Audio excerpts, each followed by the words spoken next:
Assalamualaikum warahmatullahi wabarakatuh. Hello everyone, Miss Els here. Halo semuanya. Kali ini kita akan sama-sama belajar tentang salah satu jenis teks dalam bahasa Inggris, yaitu information report text, atau dapat diartikan teks laporan informasi. Seperti apa? Let's find out together.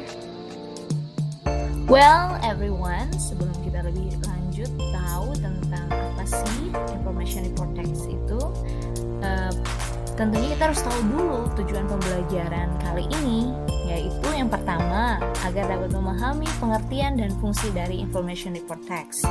Kemudian yang kedua, agar dapat mengidentifikasi struktur dari information report text. Oke. Nah, tadi itu tujuan pembelajarannya. Kita sekarang ingin mengetahui apa sih pengertian dan fungsi dari information report text. Bisa dilihat di sini, information report text bisa diartikan sebagai teks laporan informasi. Teks laporan informasi apa sih? Adalah bentuk teks yang berisi penjelasan detail atau rinci ilmiah tentang suatu objek. Penjelasan tersebut merupakan hasil pengamatan dan penelitian.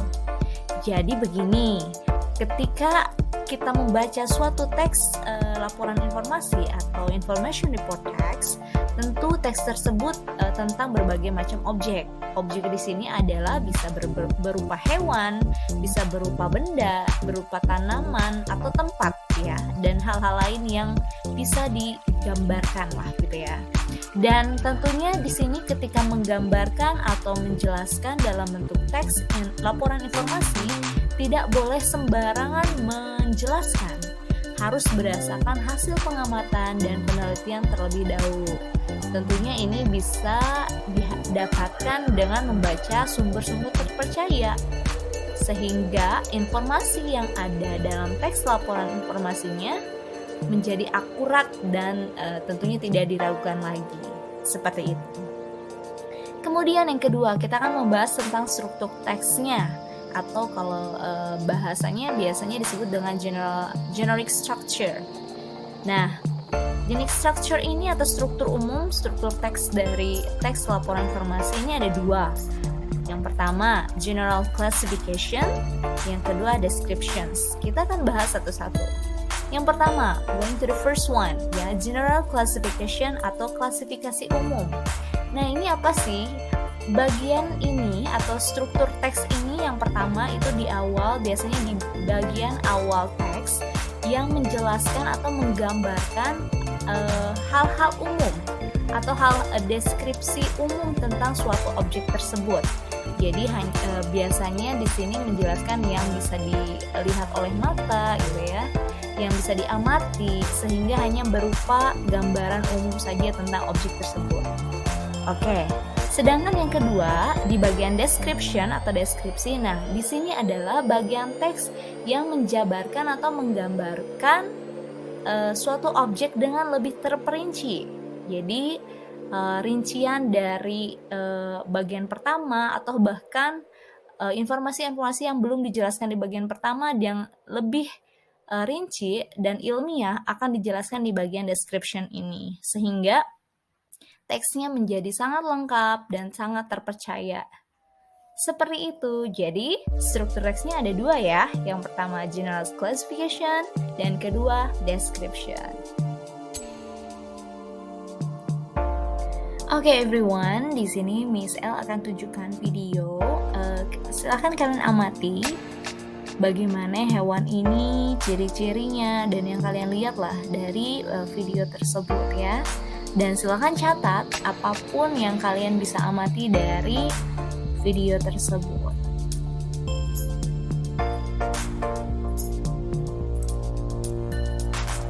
Oke, bagaimana video tadi tentang hewan apakah itu? Yap, betul sekali, itu adalah hewan kelelawar atau dalam bahasa Inggrisnya adalah bat. Nah, sekarang berkaitan dengan video tadi, coba udah banyak dong yang kalian catat dan yang kalian amati dari video tadi? Bagus sekali, well good job. Now, I want you to listen to me. Miss pengen kalian coba dengar. Ini salah satu teks yang berkaitan dengan tadi, yaitu bat. Miss akan bacakan dan tolong perhatikan ya cara membacanya. Kita latihan bersama. Bat. Bats have big ears, furry bodies, and wings like leather. They are nocturnal mammals. This means they sleep in caves and attics during the day and fly out to feed at night time. Bats are the only mammals that can fly. They are very fast and acrobatic. When they chase after insects, they twist and turn in mid-air. Bats use sound to catch insects in the darkness. They send out high-pitched squeals that humans cannot hear.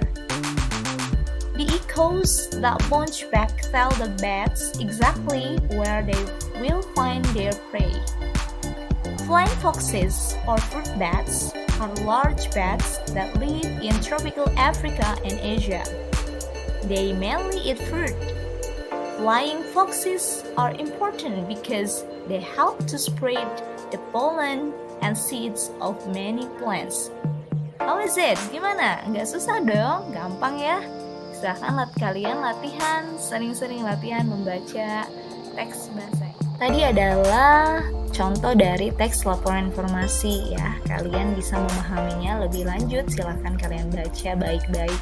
Dan ini adalah informasi rinci dari teks tersebut, teks about bat. Silahkan membaca dan memahaminya. Nah, itu dia penjelasan dan contoh dari teks laporan informasi or information report text. Hopefully it's clear ya, dan tentunya semoga bermanfaat. I think I have to go now. See you on my next video. Thank you for watching. Assalamualaikum warahmatullahi wabarakatuh.